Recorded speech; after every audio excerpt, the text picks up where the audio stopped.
ونستعينه ونستغفره ونؤمن به ونتوكل عليه ونعوذ بالله من شرور أنفسنا ومن سيئات أعمالنا من يهده الله فلا مضل له ومن يضلل فلا هادي له أشهد أن لا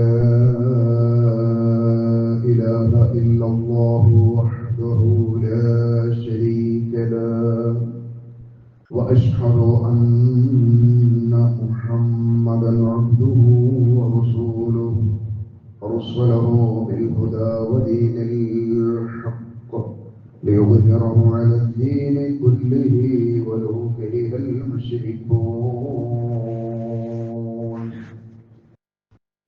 اللهم صل على محمد وعلى آل محمد كما صليت على إبراهيم وعلى آل إبراهيم إنك حميد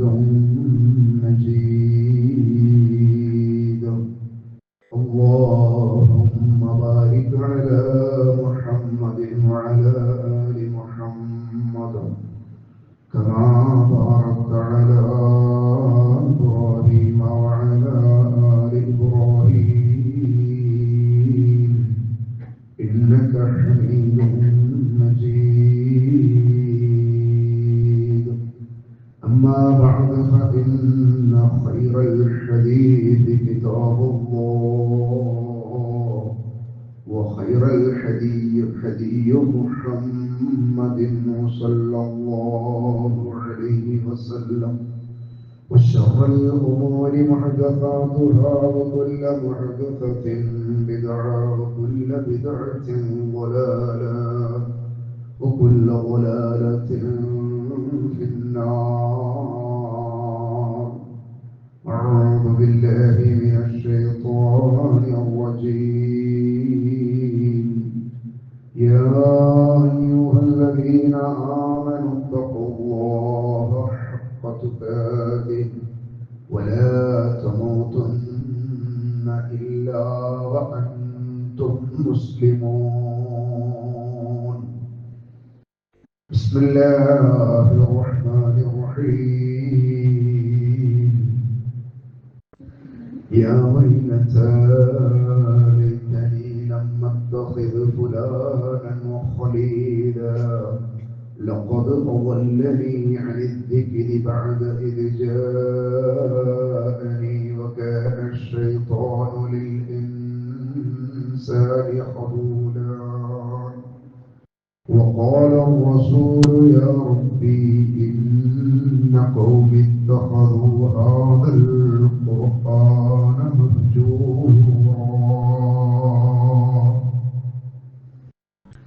ഏറ്റവും ബഹുമാനമുള്ള സത്യവിശ്വാസികളെ സത്യവിശ്വാസിനികളെ അല്ലാഹുവിന്റെ നിയമനിർദ്ദേശങ്ങളെ ജീവിതത്തിന്റെ മിക്ക മേഖലകളിലും കാത്തു സൂക്ഷിച്ച് ജീവിക്കണമേ എന്ന് സ്വന്തത്തെ ഓർമ്മപ്പെടുത്തുന്നത് പോലെ നിങ്ങളെ ഓരോരുത്തരെയും ഓർമ്മപ്പെടുത്തുകയാണ് വസിയ്യത്ത് ചെയ്യുകയാണ്. ഈ ദുനിയാവിൽ നമ്മൾ ജീവിച്ചു കൊണ്ടിരിക്കുമ്പോൾ അല്ലാഹുവിനെ പരിപൂർണമായി തൃപ്തിപ്പെട്ടുകൊണ്ട് ജീവിക്കുവാനും ഈ ലോകത്ത് നിന്ന് വിട പറയുന്ന നമ്മുടെ അവസാനത്തെ നിമിഷം അല്ലാഹു നമ്മെ തൃപ്തിപ്പെട്ടുകൊണ്ട് വിട പറയുവാനുമുള്ള മഹാതൗഫീഖിനായി സദാ പ്രാർത്ഥിക്കുക. അല്ലാഹു സുബ്ഹാനഹു വ തആല അവന്റെ ഇഷ്ടദാസന്മാരിൽ നമ്മയും ചേർക്കുമാറാവട്ടെ. സഹോദരങ്ങളെ, പരിശുദ്ധ റമദാനിന്റെ ആ പവിത്രമായ മാസം നമ്മളിൽ നിന്ന് അവസാനിച്ചിരിക്കുകയാണ്. ശുഭാലമായ മാസത്തിലേക്ക് നമ്മൾ എത്തിക്കഴിഞ്ഞു. ഇത്രയും കാലദൈർഘ്യം നമ്മളും നമ്മുടെ ഖബറുമായിട്ട് ഉണ്ടായിരുന്നു എന്നത് നമുക്ക് ബോധ്യപ്പെട്ടു. ഇനി എത്രയാണ് ബാക്കിയുള്ളത് എന്ന് നമുക്കാർക്കും അറിയുന്ന ഒന്നല്ല. അതുകൊണ്ട് തന്നെ ഈ പരിശുദ്ധ റമദാനിൽ നമ്മൾ കാത്തു സൂക്ഷിച്ചിട്ടുള്ള നമ്മുടെ സൂക്ഷ്മതാബോധം അത് നമ്മുടെ മരണം വരെ നമ്മളിൽ ഉണ്ടായിരിക്കണമെന്ന ഒരു ശക്തമായ തീരുമാനം നിരന്തരമായിട്ട് നമ്മൾ സ്വയം ബോധ്യപ്പെടുത്തിക്കൊണ്ടേയിരിക്കണം. അല്ലാഹുവിന്റെ മാർഗത്തിലാണ് വളരെ പവിത്രമായ ആ ദിനരാത്രങ്ങളിൽ നമ്മൾ ഒരുപാട് കർമ്മങ്ങൾ ചെയ്തത്. അത് റബ്ബിന്റെ പക്കൽ സ്വീകരിക്കപ്പെട്ടതാണെങ്കിൽ തീർച്ചയായിട്ടും സന്തോഷത്തോടു കൂടി നമുക്ക് വിട പറയുവാൻ സാധിക്കും. അത് കാത്തു സൂക്ഷിക്കേണ്ടത് നമ്മുടെ ബാധ്യതയാണ്. വിശുദ്ധ ഖുർആനിലെ സൂറത്തുൽ ഫുർഖാനിലെ അതിന്റെ 28, 29, 30 വചനങ്ങളാണ് ഞാൻ ആമുഖമായി ഓതി കേൾപ്പിച്ചത്. വളരെ ശ്രദ്ധേയമായ, നമ്മുടെ ഹൃദയത്തിൽ എപ്പോഴും ഈ ഒരു ഓർമ്മ നിലനിൽക്കുകയാണെങ്കിൽ അത് നമ്മുടെ ജീവിതത്തിൽ ഉടനീളം നമുക്ക് ഏറ്റവും ഗുണകരമായിട്ടുള്ള ഓർമ്മപ്പെടുത്തലാണ് ഈ ആയത്തുകൾ എന്നത്. റമദാനിന്റെ മാസം അവസാനിച്ചതിനു ശേഷം നമുക്ക് ലഭിക്കുന്ന ഒന്നാമത്തെ വെള്ളിയാഴ്ച എന്ന നിലയിൽ ഈ ഒരു ഉദ്ബോധനത്തിലൂടെ ഈ ആയത്തുകൾ നമുക്ക് മനഃപ്പാഠമാക്കുവാൻ സാധിക്കുകയാണെങ്കിൽ നമ്മുടെ ജീവിതത്തിന് നല്ല ഒരു ഉപകാരപ്രദമായ വഴിയിലേക്ക് നമ്മളെ എത്തിക്കാൻ ഈ ആയത്തുകൾ കൊണ്ട് സാധിക്കും എന്നത് ഒരു യാഥാർത്ഥ്യമാണ്. അതുകൊണ്ട് സൂറത്തുൽ ഫുർഖാനിലെ 25-ാമത്തെ അധ്യായം അതിലെ 28, 29, 30 വചനങ്ങൾ വളരെ ശ്രദ്ധേയമായി അല്ലാഹു നമ്മുടെ മുമ്പിൽ പറഞ്ഞു തരുന്ന 3 കാര്യങ്ങളാണ്, 3 വചനങ്ങളിൽ. അതിൽ 28-ാമത്തെ വചനത്തിൽ പറയുന്നത് 2 വിഭാഗം ആളുകളെ കുറിച്ചാണ്. സാധാരണ ഈ ആയത്ത് ഓതി നമ്മൾ ഇതിനെ മനസ്സിലാക്കുമ്പോൾ നമ്മൾ ഒരു വിഭാഗത്തെയാണ് നമുക്ക് സാധാരണ ഓർമ്മ വരിക. പക്ഷെ ഒരു വിഭാഗമല്ല, മറഞ്ഞിരിക്കുന്ന മറ്റൊരു വിഭാഗം കൂടെയുണ്ട്. 2 വിഭാഗം ആളുകളെ കുറിച്ചാണ് പറയുന്നത്. അതിങ്ങനെയാണ് പറയുന്നത്: യാ വൈലത ലൈതനീ ലം അത്തഖിദ് ഫുലാനൻ ഖലീല. എനിക്ക് സംഭവിച്ച ഏറ്റവും വലിയ ദുരന്തം, ഞാൻ ഇന്നയാളെ എന്റെ കൂട്ടുകാരനാക്കി എന്നതാണ്. ഇന്നൊരാളായിരുന്നു എന്റെ കൂട്ടുകാരൻ, അയാൾ ആയിരുന്നില്ലെങ്കിൽ എനിക്ക് എത്ര നന്നായിരുന്നു എന്ന് ഖേദിക്കുന്ന ഒരു വർത്തമാനം തീർച്ചയായിട്ടും മനുഷ്യരിൽ നിന്നും വരും. ഇതിങ്ങനെ പറയേണ്ട ഒരു വിഭാഗം ആളുകൾ തീർച്ചയായിട്ടും ഉണ്ടാകും. അപ്പൊ ഇത് ഓർമ്മയുള്ള നമ്മൾ മനസ്സിലാക്കണം, ഇങ്ങനെ ഒരു ഖേദം പറയുന്നവരുടെ കൂട്ടത്തിൽ ഒരിക്കലും നമ്മൾ ഉണ്ടാവരുത് എന്നൊരു ബോധ്യം എപ്പോഴും നമ്മളെ നിലനിർത്തും. അതുകൊണ്ടാണ് ഈ ആയത്തുകൾ നമുക്ക് മനഃപ്പാഠമാവുകയും നമ്മുടെ സുന്നത്ത് നമസ്കാരങ്ങളിലൊക്കെ വേണമെങ്കിൽ നമുക്ക് സ്വന്തമായിട്ട് നിസ്കരിക്കുന്ന നമസ്കാരങ്ങളിൽ ഈ ആയത്തിൽ നമുക്ക് ആവർത്തിച്ചു പാരായണം ചെയ്യുകയാണെങ്കിൽ, അർത്ഥമറിഞ്ഞുകൊണ്ട് ജീവിതത്തിൽ നിലനിർത്തുകയാണെങ്കിൽ അത് വലിയ ഉപകാരപ്പെടുന്ന, ശരിക്കും പല കാര്യങ്ങളിലേക്കും നമ്മുടെ ശ്രദ്ധ എത്തിക്കുന്ന നല്ല ഒരു ഭാഗമാണ്. ഇവിടെ പറയുന്നത്, ഇന്ന ആളെ ഞാൻ എന്റെ കൂട്ടുകാരനാക്കിയത് കൊണ്ടാണ് ഞാൻ നശിച്ചു പോയത്. ഇതാണ് ഒരു വിഭാഗം ആളുകൾ. എന്നാൽ അപ്പുറത്ത് നിൽക്കുന്ന ആളോ, ആ ആളെ കൊണ്ടാണ് ഇവര് നശിച്ചത്. അങ്ങനെ ഒരു വിഭാഗം ആളുകൾ ഉണ്ടാവും. നശിപ്പിക്കുന്ന ആളുകൾ അപ്പുറത്തുണ്ട്. അവിടെയും ഒരു ചെറിയ, നമ്മുടെ ശ്രദ്ധയിൽ നിന്ന് ഒരു ചെറിയൊരു മറ ഈ നശിപ്പിക്കുന്ന ആളുകളിൽ അവിടെ കിടക്കുന്നുണ്ട്. സാധാരണ നമ്മളിത് പറയുമ്പോ ഇന്ന ആളാണ് ഞാൻ വഴി പഴപ്പിച്ചത് എന്ന് സങ്കടം പറയുന്ന, ആപരാധി പറയുന്ന, നഷ്ടബോധം പറയുന്ന ഒരു വിഭാഗത്തെ മാത്രമാണ് നമ്മൾ കേൾക്കുന്നത്. പക്ഷെ നശിപ്പിച്ച ആളുകളോ, അവര് സൈലന്റ് ആയിട്ട് അപ്പുറത്തുണ്ട്. നശിപ്പിച്ച ആളുകളുമുണ്ട്, അവരാൽ നശിക്കപ്പെട്ട ആളുകളുമുണ്ട്. ഈ 2 വിഭാഗത്തിലും നമ്മൾ പെട്ടുപോകരുത്. ആളുകളെ വഴിപിഴപ്പിക്കുന്നവരുടെ കൂട്ടത്തിലും നമ്മൾ ഉണ്ടാവരുത്, വഴി പിഴച്ചു പോകുന്നവരുടെ കൂട്ടത്തിലും ഉണ്ടാവരുത്. ആളുകൾക്ക് ഗുണമുള്ള കാര്യങ്ങൾ പറഞ്ഞു കൊടുക്കുന്നവരാവണം, നല്ല മാർഗത്തിൽ ജീവിതം മുന്നോട്ട് നയിക്കുന്നവരും ആവണം. അങ്ങനെയാകുമ്പോ ഇങ്ങനെ ഒരു സങ്കടം പറയേണ്ടുന്ന സാഹചര്യം നമുക്ക് നാളെ മഹ്ശറിൽ ഒരിക്കലും സംഭവിക്കുകയില്ല. ഇത് അല്ലാഹുവിന്റെ ആ മഹ്ശറയിൽ അവിടെ നിൽക്കുന്ന സമയത്ത് മനുഷ്യൻ പറഞ്ഞു പോകുന്ന ഒരു വർത്തമാനമാണ്. ഇങ്ങനെ പറയുമെന്ന് പറയുന്നത് നമ്മുടെ മുഴുവൻ കാര്യങ്ങളും അറിയുന്ന, മനുഷ്യരുടെ എല്ലാ കാര്യങ്ങളും അറിയുന്ന നമ്മെ സൃഷ്ടിച്ച സൃഷ്ടാവാണ് പറഞ്ഞു തരുന്നത്. ഈ സൃഷ്ടാവ് വളരെ കൃത്യമായി കൊണ്ട് പരിശുദ്ധ ഖുർആനിൽ മനുഷ്യരുടെ സ്വഭാവത്തിന്റെ അതിന്റെ കൃത്യമായ എങ്ങനെയാണ് മനുഷ്യന്റെ സ്വഭാവം എന്നതിനെ കുറിച്ച് നമ്മളെ ബോധ്യപ്പെടുത്തുന്നുണ്ട്. പരിശുദ്ധ ഖുർആനിൽ സൂറത്തുൽ ഇൻസാൻ എന്ന് പറയുന്ന ഒരു അധ്യായമുണ്ട്. അതിന് രണ്ടു പേരുണ്ട്. സൂറത്തുൽ ഖദർ എന്നും ആ അധ്യായത്തിന് പേരുണ്ട്. രണ്ടു പേരുള്ള ഒരു അധ്യായമാണ്.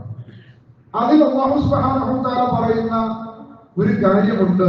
ഇന്ന ഹദൈനാഹു സബീല ഇമ്മാ ശാകിറൻ വ ഇമ്മാ കഫൂറാ.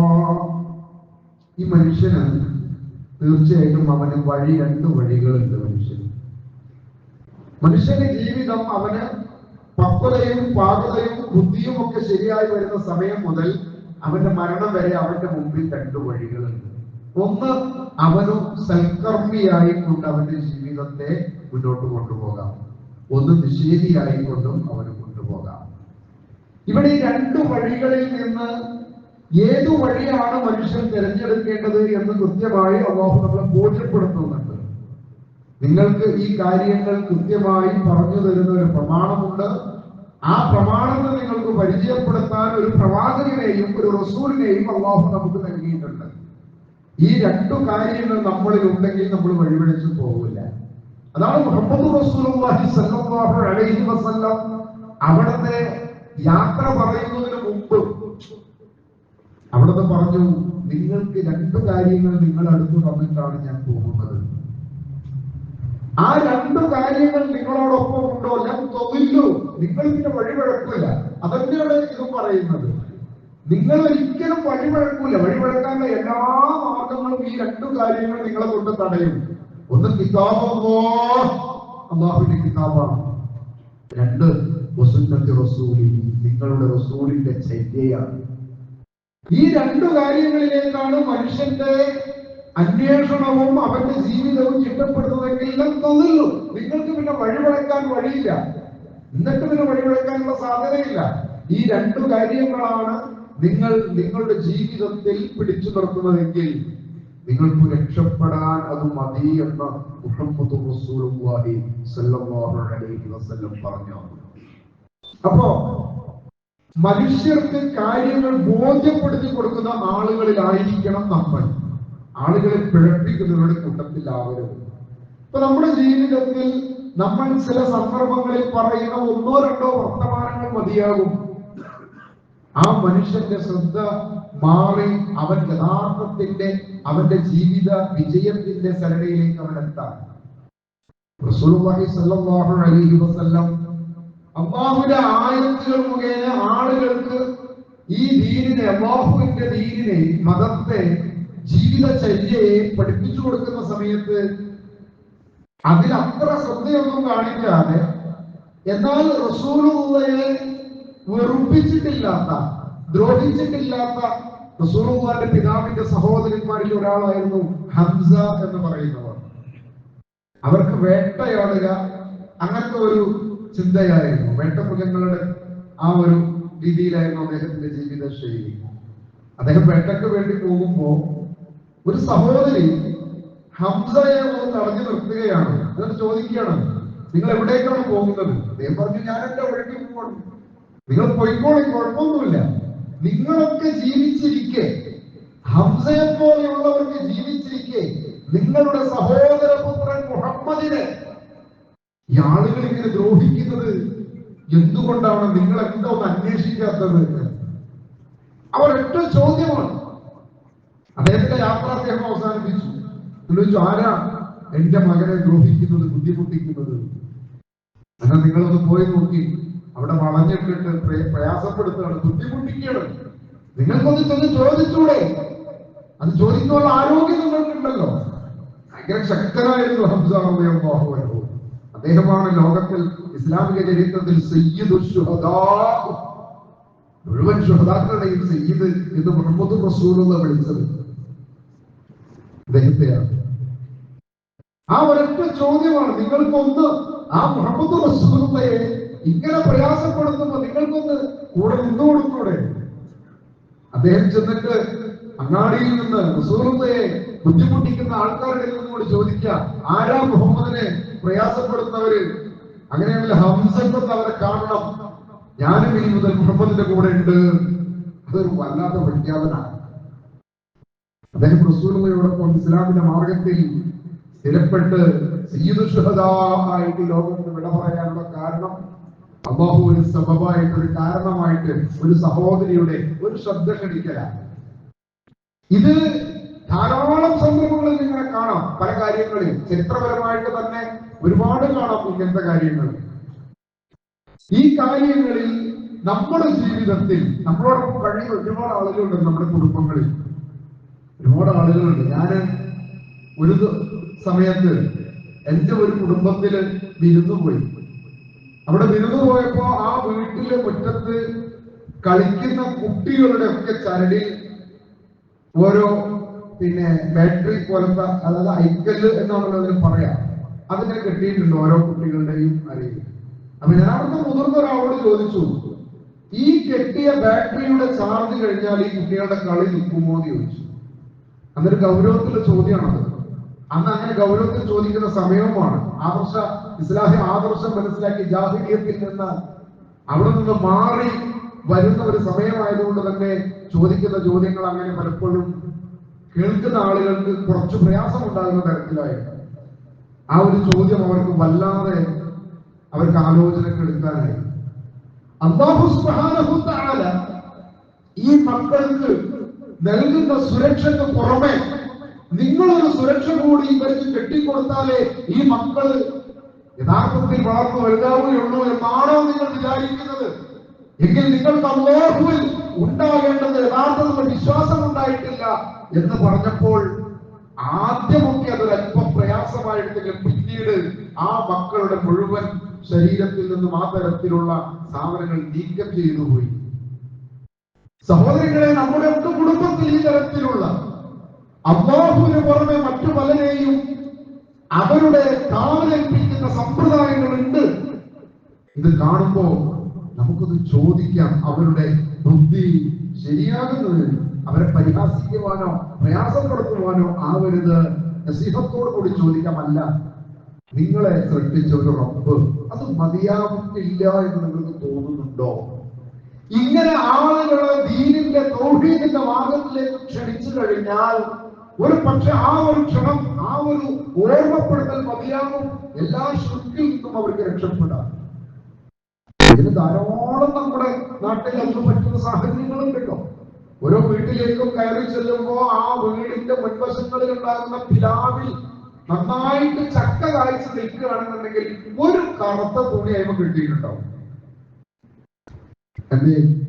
ചക്ക കായ്ച്ചു. ഇനി ചക്ക അത് ശരിക്കും കേടുവരാതെ കിട്ടണമെങ്കിൽ ഈ കറുത്ത തുണി കൂടി ഉണ്ടാവണം. അന്ന് മാത്രം പോരാ. അല്ലാഹു അങ്ങനെ ഒരു സംഭവം കണക്കാക്കിയിട്ടില്ല കേട്ടോ. നിങ്ങൾ ഈ ചക്ക കേടുവരാതിരിക്കാൻ ഒരു കറുത്ത തുണി കെട്ടിക്കോ എന്ന് മുഹമ്മദ് റസൂൽ നമുക്ക് പഠിപ്പിച്ചു തന്നിട്ടുണ്ടായിരുന്നെങ്കിൽ നമ്മൾ അതിന് ചോദ്യം ചെയ്യാൻ പാടില്ലല്ലോ. പക്ഷെ ദീനിൽ അങ്ങനെ ഇല്ല. നിങ്ങളുടെ തവക്കുൽ അല്ലാഹുവിൽ നിന്ന് പുറത്തു പോയാൽ നിങ്ങൾ മുശ്രിക്കായി പോകും, കാഫിറായി പോകും എന്നാണ് റസൂലുള്ളാഹി പഠിപ്പിച്ചത്. ഒരു പപ്പായ മരം നന്നായിട്ട് കായ്ച്ചു നിൽക്കുന്നുണ്ടെങ്കിൽ അതിനുമേൽ ഒരു കറുത്ത തുണി കെട്ടുന്ന സമ്പ്രദായം ഇന്നും നമ്മളോടൊപ്പമുള്ള നമ്മുടെ കുടുംബക്കാർ ചെയ്തുകൊണ്ടിരിക്കുന്നുണ്ട്.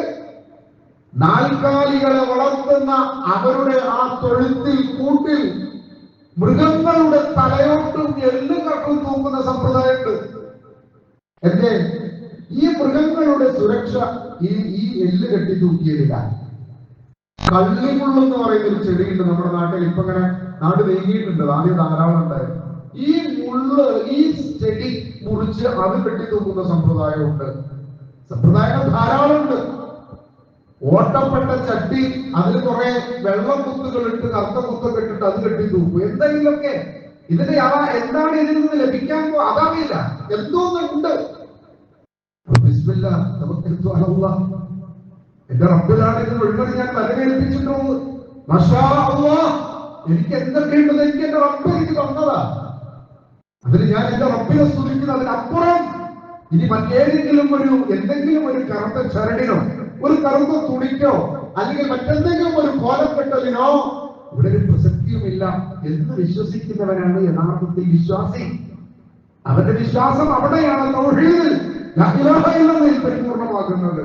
അതിനപ്പുറം പ്രവർത്തിക്കുന്ന മുസ്ലിങ്ങളായ നമ്മുടെ വേണ്ടപ്പെട്ടവർ, രക്തബന്ധുക്കൾ, അയൽവാസികൾ, ഇത്തരം ആളുകൾ നമ്മളോടൊപ്പം ഉണ്ടായിരിക്കെ ഇതൊന്ന് ഓർമ്മപ്പെടുത്താൻ പോലും നമ്മൾ സന്നദ്ധരല്ല എങ്കിൽ നമ്മൾ ആലോചിക്കണം, നാളെ മഹ്ശറയിൽ ഈ ആളുകൾ നമുക്കെതിരെ അല്ലാഹുവിന്റെ മുമ്പിൽ പറയും, അല്ലാഹ് ഈ ഒരു യാഥാർത്ഥ്യത്തെ ഒന്ന് ഓർമ്മപ്പെടുത്തി തരാൻ പോലും ഇവരാരും ഞങ്ങളെ സമീപിച്ചിട്ടില്ല എന്ന് പറയാനും സാഹചര്യമുണ്ട് എന്ന് മുഹമ്മദ് റസൂലുള്ളാഹി സ്വല്ലല്ലാഹു അലൈഹി വസല്ലം അത് പറയാം.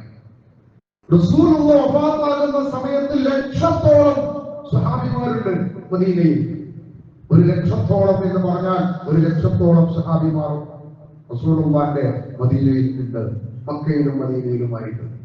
നിങ്ങൾ ചരിത്രപരമായിട്ട് ഒരു അന്വേഷണം നടത്തി നോക്കൂ. മക്കയിലും മദീനയിലും എത്ര സ്വഹാബിമാരുടെ ഖബറുകളാണുള്ളത്? 1,00,000 ഉണ്ടോ? മദീനയിലും മക്കയിലും സ്വഹാബിമാരുടെ ഖബർ ഇല്ലേ? ഇല്ല. ഇവരൊക്കെ എവിടെ പോയി?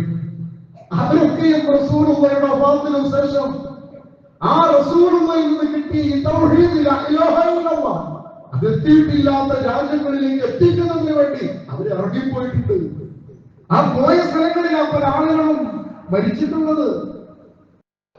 നമ്മളോ നമ്മുടെ വീട്ടിൽ നിന്ന് ഒരു 10 കിലോമീറ്റർ അപ്പുറത്ത് ഒരു തൗഹീദിന്റെ അല്ലെങ്കിൽ ഒരു മതപരമായ ആവശ്യത്തിനൊന്നുണ്ട് എന്ന് പറഞ്ഞു കഴിഞ്ഞാൽ നമുക്ക് എത്ര ആളുകൾക്ക് സാധിക്കുന്നുണ്ട് സുഹൃത്തുക്കളെ?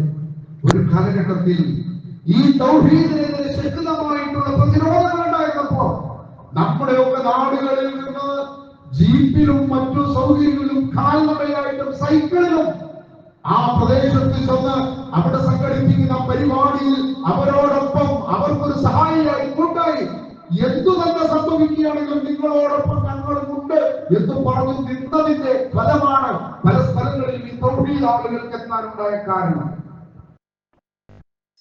അത് നല്ല ഒരു സംവിധാനമാണ്. ആ സംവിധാനത്തിലെങ്കിലും നമുക്ക് തയ്യാറുണ്ടോ? ഒരു പരിപാടിയെങ്കിലും ഒന്ന് പോയി കൊടുക്കാൻ വൈകുന്നേരം റസൂലുള്ളാഹി സ്വല്ലല്ലാഹു അലൈഹി വസല്ലമയുടെ സ്വഹാബാക്കള് അവർക്കുമുണ്ടായിരുന്നു മദീനയിലും മക്കയിലും വീടുകള്, അവർക്കുമുണ്ടായിരുന്നു കച്ചവട സ്ഥാപനങ്ങള്, അവർക്കുമുണ്ടായിരുന്നു പലതരത്തിലുള്ള കാര്യങ്ങള്.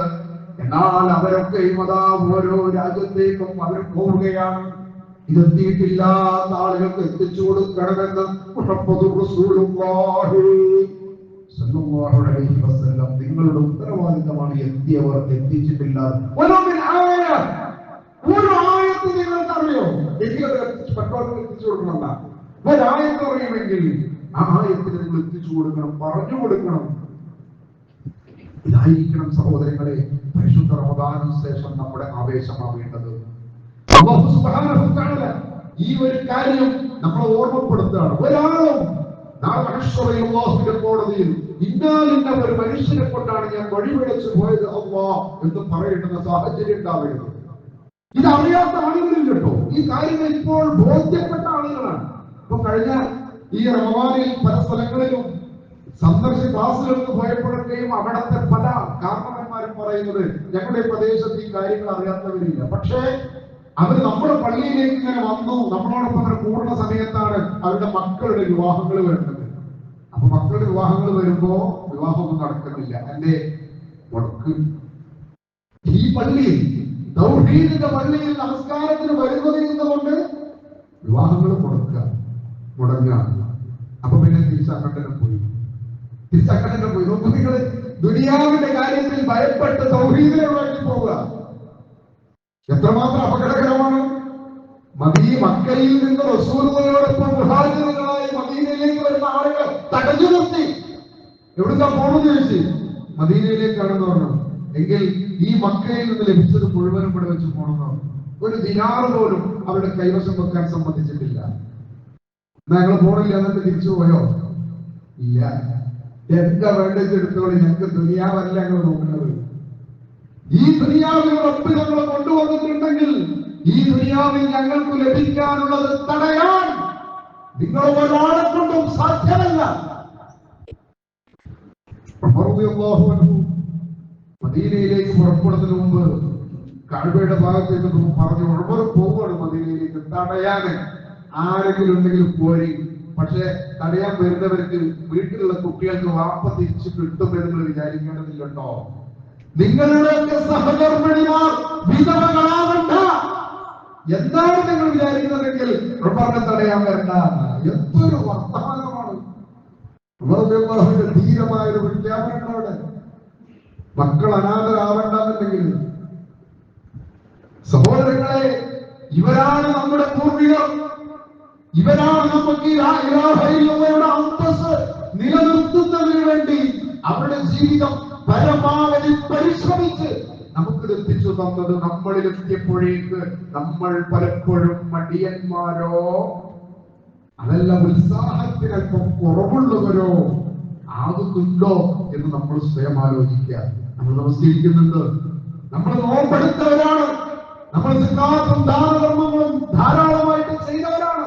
പക്ഷേ അല്ലാഹുവിന്റെ തൗഹീദിനെ നമുക്ക് ബോധ്യപ്പെട്ടതിനെ നാളെ മഹ്ശറ വൻസഭയിൽ നമ്മളോടൊപ്പം ജീവിച്ച പല ആളുകളും അല്ലാഹുവേ ഈ സത്യസരണയിൽ എത്താതിരിക്കാൻ കാരണം ഇന്ന മനുഷ്യരാണ് എന്ന് പറയുമ്പോ ആ പിഴച്ചവരിലും പിഴപ്പിച്ചവരിലും ഒരിക്കലും നമ്മൾ ഉണ്ടാവരുത് എന്ന ആ ഒരു ആത്മാർത്ഥമായ നിയത്തുണ്ടെങ്കിൽ സഹോദരങ്ങളെ, ഈ ഒരു യാഥാർത്ഥ്യത്തിനു വേണ്ടി പരമാവധി നമ്മൾ സഹകരിക്കണം. അത് നമ്മുടെ ആഭ്യന്തര കാര്യമാണ്. രണ്ടാമത്തെ ആയത്തിൽ അല്ലാഹു സുബ്ഹാനഹു വ തആല പറഞ്ഞത് ലഖദ് അദല്ലനി അൻ ദിക്രി ബഅദ ഇദ് ജാഅനി വകാന അശ്ശൈത്താനു ലിൽഇൻസാനി ഖദൂല. എനിക്ക് ഉത്ബോധനം വന്നെത്തിയ ശേഷം അവൻ അതിൽ നിന്ന് തെറ്റിച്ചു കളഞ്ഞല്ലോ. പിശാച് മനുഷ്യനെ സംബന്ധിച്ചിടത്തോളം കൊടിയ വഞ്ചകൻ തന്നെ. യഥാർത്ഥത്തിൽ നമ്മൾ പ്രമാണി നമ്മൾ വളരെ വളരെ പരിശ്രമത്തിലാണ്. ഇതിങ്ങനെ വെല്ലവല്ലേ. കഴിഞ്ഞ ദിവസം വർഷങ്ങളായിട്ടുള്ള ഒരു പോസ്റ്റ് ഉണ്ട്, അതിപ്പോ ഈ വർഷം വന്നു. കുറച്ച് വർഷങ്ങൾക്ക് മുമ്പ് ഏതോ ഒരു സഹോദരൻ എടുത്ത് ഫോട്ടോ എടുത്ത് വിട്ട അതിൽ എഴുതിയ ഒരു കമന്റ് ഉണ്ട്, ഒരു അറബി ഉണ്ടാക്കിയ ഒരു പോസ്റ്റാണ്. ഒരു പള്ളിയിൽ നിസ്കരിക്കാൻ നോക്കുമ്പോൾ ഒന്നാമത്തെ സ്വപ്നില് കുറച്ച് ആളുകളുണ്ട്. ആ പള്ളി നിബിഡമായിരുന്നു റമദാനിൽ. അദ്ദേഹം എഴുതുകയാണ്, അതിഥികളായി വന്നവരൊക്കെ പോയി, പള്ളിയുടെ അഹ്ലുകാർ ബാക്കിയായി. നല്ലൊരു ആലോചിക്കാൻ പറ്റുന്ന നല്ലതല്ല. അദ്ദേഹം പള്ളിയിൽ നമസ്കരിക്കുന്ന ഒരു സ്വപ്നയിൽ കുറഞ്ഞ ആളുകൾ നിന്ന് നമസ്കരിക്കുന്നതിനെ ഫോട്ടോ എടുത്ത് അദ്ദേഹം അതിൽ എഴുതിയിരിക്കുകയാണ്, അതിഥികളായി വന്നിരുന്നവരൊക്കെയും പോയി, മസ്ജിദിന്റെ അഹ്ലുകാർ ബാക്കിയായി എന്നാണ് അതിന്റെ ആശയം. അങ്ങനെ ഉണ്ടാവാൻ പാടുണ്ടോ? ഇല്ല, അങ്ങനെ ഉണ്ടാവരുത്. നമ്മുടെ ആവേശം റമദാനിൽ അവസാനിക്കാനുള്ളതല്ല, നമ്മുടെ മരണം വരെ നമുക്ക് ആവേശമായി നിൽക്കാനുള്ളതാണ് റമദാൻ. അതുകൊണ്ട് തന്നെ ഈ ശൈത്താന്റെ ശർറ്, അവന്റെ വിശ്വാസ്, അവൻ നമ്മുടെ ശ്രദ്ധയെ കവർന്നെടുക്കുന്ന തരത്തിലുള്ള ഒന്നും നമ്മുടെ ജീവിതത്തിൽ ഉണ്ടാവാതിരിക്കാനുള്ള ഒരു പരിശ്രമം നമുക്ക് ലഭിച്ചിട്ടുണ്ട്. അതിനെ നമ്മളാണ് ശരിയാക്കി കൂടെ നിർത്തേണ്ടത്. അവിടെ അടുത്ത ആയത്തിൽ സൂറത്തുൽ ഫുർഖാനിലെ 30-ാമത്തെ ആയത്തിൽ മുഹമ്മദ് റസൂലുള്ളാഹി സ്വല്ലല്ലാഹു അലൈഹി വസല്ലം നാളെ മഹ്ശറിൽ അല്ലാഹുവിന്റെ കോടതിയിൽ ഇങ്ങനെ പറയുമെന്ന് പറയാം. ഈ പറയുന്ന റസൂലുള്ള ഈ പറയുന്നവരുടെ കൂട്ടത്തിൽ നമ്മൾ ഉണ്ടാവാൻ പാടില്ല. 3 ആയത്തുകൾ നമ്മുടെ ജീവിതത്തെ മരണം വരെ നമുക്ക് നല്ല നിലയിൽ തഖ്വാബോധത്തോടുകൂടി നിലനിർത്താൻ പറ്റുന്ന ഒന്നാണ് എന്ന് നാം ആമുഖമായി പറഞ്ഞത്. ഈ മുഹമ്മദ് റസൂലുള്ള നാളെ മഹ്ശറിൽ അല്ലാഹുവിന്റെ കോടതിയിൽ പറയുന്ന ഒരു വർത്തമാനത്തെ അല്ലാഹു നമുക്ക് കാര്യം കൂട്ടി പറഞ്ഞു തരാം. മുഹമ്മദ് റസൂലുള്ള പറയും, എന്താ പറയാ? തീർച്ചയായിട്ടും മുഹമ്മദ് റസൂലുള്ള അവിടുന്ന് പറയും, യാ റബ്ബി, എന്റെ റബ്ബേ, ഇന്ന ഖൗമി ഇത്തഖദു ഹാദൽ ഖുർആന മഹ്ജൂറ. പടച്ചവനെ, എന്റെ ഖൗമിൽപ്പെട്ട ആളുകൾ ഈ മഹ്ശറയിൽ അവർ നിരാശരായി, അവർ നരകത്തിന്റെ ആളുകളായി പോവാൻ കാരണം ഈ ഖുർആനിനെ അവർ പരിഗണിച്ചിട്ടില്ല എന്നതാണ്. ഖുർആനിനെ പരിഗണിക്കുക എന്നത് നമ്മുടെ ജീവിതത്തിൽ മഹ്ശറയിൽ രക്ഷപ്പെടുവാനുള്ള മാർഗമാണ് എന്ന് അത് നമ്മൾ തിരിച്ചറിഞ്ഞതാണ്. അതുകൊണ്ട് ഖുർആനിനുള്ള ബന്ധം റമദാനിൽ നമുക്ക് ഉണ്ടായിരുന്നത് ഒരിക്കലും നമുക്ക് നഷ്ടപ്പെടരുത്. നമുക്ക് അന്വേഷിക്കുവാനുള്ള ധാരാളമായി പരന്ന് ഖുർആൻ ഓതുക എന്നതല്ല, നമ്മൾ ഓതുന്ന ഭാഗത്തിൽ നമുക്ക് ലഭിച്ചിട്ടുള്ള ആയത്തുകൾ, അതിൽ നിന്ന് നമുക്ക് പാഠം ഉൾക്കൊള്ളാനുണ്ട്, നമ്മൾ സ്വീകരിക്കുവാനുണ്ട്, ആലോചിക്കുവാനുണ്ട്. നമ്മുടെ ജീവിതത്തിൽ നമ്മൾ എടുത്തുകൊണ്ടുവരേണ്ടുന്ന ഒരുപാട് കാര്യങ്ങൾ അതിലുണ്ട്. അതനുസരിച്ച് ഈ 3 കാര്യങ്ങളിൽ നമ്മൾ ശ്രദ്ധിച്ചു കഴിഞ്ഞാൽ നാളെ മഹ്ശറിൽ നമുക്ക് നഷ്ടബോധം ഉണ്ടാവുകയില്ല. അല്ലാഹുവിന്റെ കോടതിയിൽ നമുക്ക് സുരക്ഷിതമായിട്ട് നിൽക്കാൻ സാധിക്കും. അവിടെ നമുക്ക് പ്രതിസന്ധികളും പ്രയാസങ്ങളും ഇല്ലാതെ രക്ഷപ്പെടാൻ സാധിക്കും. തീർച്ചയായിട്ടും മനുഷ്യരെ അല്ലാഹുവിന്റെ പരീക്ഷണാർത്ഥമാണ് ഈ ദുനിയാവിൽ നമ്മുടെ ജീവിതം പോകുന്നത്. ഇതിൽ രക്ഷപ്പെടുവാനുള്ള മാർഗം കാണിച്ചു തന്നിട്ടുണ്ട്. നിങ്ങൾക്ക് വഴിതെറ്റി പോകുവാനുള്ള മാർഗവും മനുഷ്യരെ ദുനിയാവിൽ നിങ്ങൾക്കുണ്ട്. ഏതു വേണമെന്ന് ആലോചിച്ച് നിങ്ങൾക്ക് തിരഞ്ഞെടുക്കാമെന്ന് പറഞ്ഞിട്ട് ഈ കാര്യങ്ങൾ ബോധ്യപ്പെടുത്തിയിട്ട് പിന്നെ നാളെ മനുഷ്യരിൽ നഷ്ടപ്പെട്ടുവല്ലോ എന്ന് വിലപിക്കുന്നതിൽ യാതൊരു അർത്ഥവും ഇല്ല. അതുകൊണ്ട് ദുനിയാവിൽ അല്ലാഹു നമുക്ക് അതിനുള്ള ബുദ്ധി തന്നു, നമുക്ക് അതിനുള്ള എല്ലാ സാഹചര്യങ്ങളും ഒരുക്കി തന്നു. അത് പഠിക്കുവാനുള്ള സമയം നമുക്കുണ്ട്, സമ്പത്തുണ്ട്, ആരോഗ്യമുണ്ട്. പിന്നെ എവിടെയാണ് നമ്മൾക്ക് സമയം നഷ്ടപ്പെടുന്നത്? എങ്ങനെയാണ് നഷ്ടപ്പെടുന്നത്? ആ നഷ്ടപ്പെടുന്ന സമയത്തെ നമ്മൾ തന്നെ കൃത്യമായിട്ട് നമ്മുടെ ജീവിതത്തെ ഒരു തീരുമാനമെടുത്ത് നഷ്ടപ്പെടുവാൻ എനിക്ക് സമയമില്ല, എന്റെ റബ്ബിന്റെ ദിക്റുകളിൽ നിന്ന് മാറി നിൽക്കാൻ എനിക്ക് സമയമില്ല, എപ്പോഴാണ് എന്റേതെല്ലാം അവസാനിച്ച് എന്റേതായ മടക്കം സംഭവിക്കുക എന്നതിനെ കുറിച്ച് അറിയാത്തവരാണ് ഞാനെന്ന ബോധ്യമുണ്ടെങ്കിൽ തീർച്ചയായിട്ടും പോകാനിരിക്കുന്ന ആ ഒരു സ്ഥലത്ത് സഹോദരങ്ങളെ നമ്മൾ ഇപ്പോൾ ഈ ചെയ്തതൊന്നും മതിയായില്ല എന്ന് തോന്നിപ്പോകും. നമ്മുടെ മയ്യത്താവുന്നവരിലേക്ക് വെച്ച് നമുക്ക് മേൽ നമ്മുടെ കൂടെ വന്ന സഹോദരങ്ങൾ പിടിപെട്ടിട്ട് അവിടെ നിന്ന് അവർ നമുക്ക് വേണ്ടി തസ്ബീഹിനെ ചോദിച്ച് അവർ അവരുടേതായ വഴികളിലേക്ക് തിരിച്ചു പോയാൽ ആ ഖബറിൽ നമ്മൾ മാത്രമാണുള്ളത്. അവിടെ നമുക്ക് കൂട്ടുകാരനായിട്ടുണ്ടാകുന്നത് നമ്മുടെ പ്രവർത്തനങ്ങൾ മാത്രമാണ്, അമലുസ്വാലിഹാത്ത് മാത്രമാണ്. അതെല്ലാം നമ്മുടെ പ്രവർത്തനം അല്ലാഹു നമുക്ക് നൽകിയ മുഴുവൻ അനുഗ്രഹങ്ങളെയും നിരാകരിച്ച് ആയുസ്സും ആരോഗ്യവും അന്തസ്സും സമ്പത്തും അഭിമാനവും കുടുംബവും സുരക്ഷിതത്വവും എല്ലാം ഈ ദുനിയാവിൽ നൽകിയിട്ട് അതിനെ ഒന്നും നമ്മൾ അല്ലാഹുവിന് മുമ്പിൽ ശുക്ർ പറയാതെ താത്പോതിയായിട്ടാണ് ജീവിച്ചതെങ്കിൽ എന്താണോ നമ്മുടെ ജീവിതത്തിന്റെ ആ പ്രതിഫലം അത് നമ്മുടെ ഖബറിൽ നമ്മളോടൊപ്പം ഉണ്ടാകും എന്നതാണ്. മുഹമ്മദ് റസൂലുള്ളാഹി സ്വല്ലല്ലാഹു അലൈഹി വസല്ലം ആ വിഷയത്തിൽ നമ്മളെ വളരെയധികം ഗൗരവത്തോടു കൂടി ചിന്തിക്കാൻ വേണ്ടി പറഞ്ഞതാണ്. അതുകൊണ്ട് പരിശുദ്ധ ഖുർആനും മുഹമ്മദ് റസൂലുള്ളാഹിയും പറഞ്ഞതനുസരിച്ച് നിങ്ങളെ 2 കാര്യങ്ങളുണ്ട്. റസൂലുള്ളാഹിയുടെ അവസാനത്തെ വർത്തമാനമായി ഇത് കേൾക്കുമ്പോ അബൂബക്കർ സിദ്ദീഖ് റളിയല്ലാഹു അൻഹു പൊട്ടിക്കരയാണ്. റസൂലുള്ളാഹി ഇങ്ങനെ പറയുമ്പോ ചില സഹാബിമാർ ചോദിക്കണേ, എന്താ നിങ്ങൾ കരയുന്നത്? നിങ്ങൾക്ക് മനസ്സിലായില്ലേ കൂട്ടരെ, മുഹമ്മദ് റസൂലുള്ളാഹി തിരിച്ചു പോകാൻ സമയമായി. അവിടുത്തെ വസിയത്തുകളാണ് വരുന്നത്. അവിടുത്തെ വഫാത്തിന് ശേഷം നമ്മൾ ശ്രദ്ധിക്കേണ്ടുന്ന കാര്യങ്ങളാണ് അദ്ദേഹം പറഞ്ഞുകൊണ്ടിരിക്കുന്നത്. എന്റെ ഹബീബിന്റെ ഈ ദുനിയാവിലുള്ള സമയം ഇതാ കഴിഞ്ഞുകൊണ്ടിരിക്കുകയാണ്, തിരിച്ചു പോകാനുള്ള സമയമായി എന്നാണ് നമ്മൾ ഓർമ്മപ്പെടുത്തുന്നത് എന്ന് അവർക്ക് ബോധ്യപ്പെട്ടിട്ടുണ്ടായിരുന്നു. ആ മുഹമ്മദ് റസൂലുള്ളാഹിയുടെ അവസാനത്തെ വസിയത്തുകൾ വളരെ ശ്രദ്ധേയമാണ്. ഭൂമിലോകത്ത് മനുഷ്യർ ഏറ്റവും സംസ്കാരമുള്ളവരായി ജീവിക്കാൻ, അവരുടെ ജീവിതത്തെ മറ്റുള്ളവർ കൂടി ഗുണകരമായി ജീവിക്കാൻ, പരസ്പര സ്നേഹികളായി സഹവർത്തിത്വത്തോടുകൂടി സഹിഷ്ണുതയോടുകൂടി ജീവിക്കേണ്ടുന്ന രീതികളിൽ മുഴുവനും ഈ 2 പ്രമാണങ്ങളിലൂടെ നമുക്ക് പഠിപ്പിച്ചു തന്നു. അതനുസരിച്ച് ജീവിക്കുവാനുള്ള തൗഫീഖ് അല്ലാഹു നമ്മൾക്ക് ഏവർക്കും നൽകി അനുഗ്രഹിക്കുമാറാവട്ടെ. അൽഹംദുലില്ലാഹ് الذي هدانا لهذا وما كنا لنهتدي لولا أن هدانا الله. اللهم صل على محمد وعلى آل محمد كما صليت على إبراهيم وعلى آل إبراهيم إنك حميد مجيد. أما بعد فاتقوا الله عباد الله. സഹോദരന്മാരെയും അല്ലാഹുവിനെ സൂക്ഷിക്കണേ എന്ന് ഒരിക്കൽ കൂടി ഓർമ്മപ്പെടുത്തുകയാണ്. പരിശുദ്ധ റമദാനിൽ, ഈ കഴിഞ്ഞ റമദാനിൽ നമ്മുടെ ഈ മഹലിലെ പള്ളിയുമായി സഹകരിക്കുന്ന മുഴുവൻ ആളുകളും ഇതിന്റെ എല്ലാ പ്രവർത്തനങ്ങളിലും വളരെ സജീവമായി വളരെ താല്പര്യത്തോട് കൂടിയിട്ടാണ് എല്ലാ കാര്യങ്ങളിലും അവരവരുടെ സാന്നിധ്യം അറിയിച്ചത്. വളരെ സന്തോഷകരമായിട്ടുള്ള ദിവസങ്ങളായിരുന്നു. ഒരു മഹലിനെ സംബന്ധിച്ചിടത്തോളം ആ മഹലിന്റെ ഉത്തരവാദിത്തത്തിൽ വരുന്ന ഒരുപാട് കാര്യങ്ങളിൽ വളരെ സജീവമായിട്ടാണ് എല്ലാവരും അവരുടെ പങ്കാളിത്തം അറിയിച്ചത് എന്ന് മനസ്സിലായിട്ടുണ്ട്. ഓരോ ഭാഗത്തിലും നമുക്ക് റമദാനിൽ വന്ന നമ്മുടെ എബിലിറ്റിയുടെ അതിലേക്ക് നമ്മൾ കൊടുത്ത ഫണ്ട് എല്ലാവരും വളരെ സജീവമായി അൽഹംദുലില്ലാ കെയർ ഹോമിന്റെ കാര്യത്തിൽ, അതുപോലെ തന്നെ നമ്മുടെ പള്ളിയിലെ ഇമാമിന്റെ കാര്യത്തിൽ എല്ലാവരും വളരെ സജീവമായിക്കൊണ്ട് വളരെ ഉത്സാഹകരായിക്കൊണ്ട് അതിന്റെ കാര്യങ്ങൾ ബോധ്യപ്പെട്ടതിന്റെ അടിസ്ഥാനത്തിൽ എല്ലാവരും നന്നായിട്ടാണ് സഹകരിച്ചിട്ടുള്ളത്.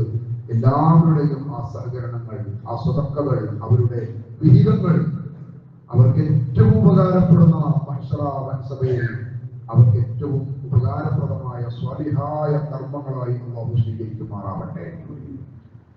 സഹോദരങ്ങളെ, വരുന്ന ദിവസം അഥവാ മറ്റന്നാൾ ഞായറാഴ്ച രാവിലെ 9:30 നമ്മുടെ തൊട്ടടുത്ത് വെച്ച് ചെക്കൽ ഹൈസ്കൂളിൽ വെച്ച് ഒരു ഫാമിലി ക്യാമ്പ് നടക്കുക. നമുക്കറിയാം നമ്മുടെ ഈ സാഹചര്യം നമ്മളെ ഇതൊന്നും ചെയ്താൽ പോരാത്തൊരവസ്ഥയിലേക്ക് എത്തിച്ചിട്ടുണ്ട്.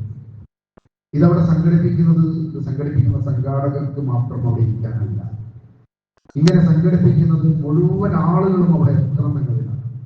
അതുകൊണ്ട് നമ്മുടെ മക്കളെയും നമ്മുടെ കുടുംബങ്ങളെയും നമ്മള് ശരിക്കും നമ്മുടെ ജീവിതത്തിന്റെ സ്വസ്ഥമായ കാര്യങ്ങളിലേക്ക് ഒരു നാട്, ഒരു രാജ്യം, ഒരു വാർഡ് ഈ ഭാഗത്തുള്ള ആളുകൾ എത്തണമെന്ന ഉദ്ദേശത്തോടു കൂടി വളരെ കൃത്യമായിട്ട് മക്കൾക്കും മാതാപിതാക്കൾക്കും ഒരുപോലെ മനസ്സിലാക്കേണ്ടുന്ന, അത് മനസ്സിലാക്കി തരാൻ പറ്റുന്ന 2 പ്രഗൽ വ്യക്തികളാണ് ഈ പരിപാടിയിൽ പങ്കെടുക്കുന്നത്. ഒന്ന് നമ്മുടെ ഋഷിരാജ് സിംഗ് ആണ്, മറ്റേത് നിപുൺ കെൻ എന്ന് പറയുന്ന സഹോദരനാണ്.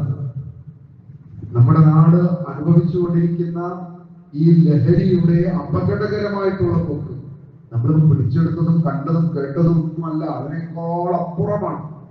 അതുകൊണ്ട് ഇതിങ്ങനെ പോയി കഴിഞ്ഞാൽ നമ്മൾ ജീവിച്ചിരിക്കുമ്പോൾ നമ്മുടെ നാടിനെ ഇങ്ങനെ വിടാൻ നമ്മൾ സമ്മതിക്കുകയില്ല എന്ന് തീരുമാനിച്ചാൽ അവിടെ പിന്നെ ഈ പറയുന്ന ആർക്കും വിജയിക്കാൻ കഴിയില്ല. നമ്മൾ ഓരോരുത്തരും വിചാരിക്കുക, നമ്മുടെ നാട് നമ്മൾ മരിച്ചുപോയ വളർന്നു വരുന്ന തലമുറ ചങ്കുറപ്പോട് കൂടിയിട്ട് ഞങ്ങൾ ഈ നാടിന്റെ മക്കളാണ്, ഞങ്ങൾ മുസ്ലിങ്ങളാണ്, ഞങ്ങൾ ഈ ലഹരിക്ക് എതിരുള്ളവരാണ്, എല്ലാ കാര്യത്തിലും ആ ഒരു ആത്മീയമായിട്ടുള്ള ഒരു ചങ്കുറപ്പുണ്ടല്ലോ, ആർജവമുണ്ടല്ലോ, അത് ഉണ്ടാവണം. എപ്പോഴും ഇവരുടെ തണലായിട്ട് നമ്മൾ ഉണ്ടാവണമെന്നില്ലല്ലോ. നമ്മളൊക്കെ ഓരോരുത്തരായിട്ട് ഇങ്ങനെ പോവും. പിന്നെ വളർന്നു വരേണ്ടത് നമ്മുടെ മക്കളാണ്. അവർക്ക് ഒരു അടയാളപ്പെടുത്തലായി, ഓർമ്മപ്പെടുത്തലായി എങ്ങനെയായിരിക്കണം നമ്മുടെ രാജ്യത്തിന്റെ സ്വസ്ഥത, അതിൽ എന്തൊക്കെയാണ് നമ്മൾ പ്രവർത്തിക്കേണ്ടത്, ആ പ്രവർത്തനത്തിന്റെ ഒരു പരിശീലനം കൂടിയായിട്ട് വളരെ സജീവമായിട്ട് ഒരു ക്യാമ്പ് അടുത്ത ദിവസം ഞായറാഴ്ച രാവിലെ 9:30 മുതൽ ഏകദേശം ഒരു 12 മണി വരെയാണ് സമയം കാണുന്നത്. ചെനക്കലെ ഹൈസ്കൂളിൽ വെച്ചാണ് ഇത് നടത്തുന്നത്. എല്ലാ സഹോദരങ്ങളും ഇത് നമ്മുടേത് ആയിട്ടുള്ള ഒരു ആവശ്യമാണ് എന്ന ഒരു തീരുമാനത്തിൽ ഇത് സ്വീകരിക്കുകയും അതിലേക്ക് വേണ്ടിയിട്ട് നമ്മൾ എല്ലാവരെയും, അറിയുന്ന ആളുകളെയും അയൽവാസികളെയും, അവിടെ മുസ്ലിങ്ങൾ മാത്രമല്ല കേട്ടോ, എല്ലാ ആളുകൾക്കും, ഇവിടെ നമ്മളെ നാട്ടിൽ ജീവിക്കുന്ന മുഴുവൻ മനുഷ്യരെയും അതിലെ ക്ഷണിക്കാം. നമ്മുടെ അയൽവാസികളെ, നമ്മൾ അറിയുന്ന സുഹൃത്തുക്കളെ ഒക്കെ ക്ഷണിക്കാം. അതുകൊണ്ട് അവിടെ ചെന്ന് അവിടെ നിന്ന് കിട്ടുന്ന നിർദ്ദേശങ്ങൾ അത് വളരെ പ്രസക്തമാണ്. നമ്മുടെ ജീവിതത്തിന് ലഹരി എന്ന് പറഞ്ഞു കഴിഞ്ഞാൽ ലഹരി വല്ലാത്തൊരു ദുരന്തമാണ്, വല്ലാത്ത ദുരന്തമാണ്. എല്ലാ തിന്മകളുടെയും തുടക്കം ലഹരിയിൽ നിന്നാണ്. അതുകൊണ്ട് അത് ശ്രദ്ധിക്കണം. അല്ലാഹു സുബ്ഹാനഹു വ തആല അന്തസ്സുള്ള സമാധാനമുള്ള മഹല്ലുകളായി നമ്മളെല്ലാവരെയും ഇതിനുള്ള അല്ലാഹുവേ അനുഗ്രഹിക്കുമാറാവട്ടെ. നമ്മുടെ മക്കൾ അവർ പഠിക്കുന്ന സ്ഥലങ്ങൾ, നമ്മുടെ വിദൂരങ്ങളിൽ, നമ്മുടെ കാഴ്ചകൾക്ക് വിദൂര സ്ഥലങ്ങളിലൊക്കെ പഠിക്കുന്ന മക്കൾ, ആരാലും ആവലാതി പറയാത്ത, ഈ രാജ്യത്തെ സ്നേഹിക്കുന്ന, ഞങ്ങൾ മുസ്ലിങ്ങളാണ് എന്ന ബോധ്യത്തോടു കൂടി ജീവിക്കുന്ന നല്ല മക്കളായി പഠിച്ചു വളരാൻ അല്ലാഹു അവരെയും അനുഗ്രഹിക്കുമാറാവട്ടെ. എല്ലാവിധ മുസീബത്തുകളിൽ നിന്നും, ഷർറുകളിൽ നിന്നും, പൈശാചിക ലഹരി ദുർമാർഗങ്ങളിൽ നിന്നും അല്ലാഹു അവർക്ക് കാവൽ നൽകി അനുഗ്രഹിക്കുമാറാവട്ടെ. അവർക്ക് നിരന്തരമായ പ്രാർത്ഥന സഹോദരങ്ങളെ നമ്മളിൽ നിന്നുണ്ടാവണം. അല്ലാഹു സ്വീകരിക്കുമാറാവട്ടെ.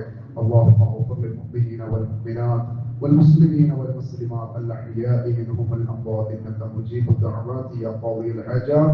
اللهم ربنا تقبل منا انك انت السميع العليم وتب علينا انك انت التواب الرحيم واغفر لنا يا غافر المذنبين آمين برحمتك يا أرحم الراحمين.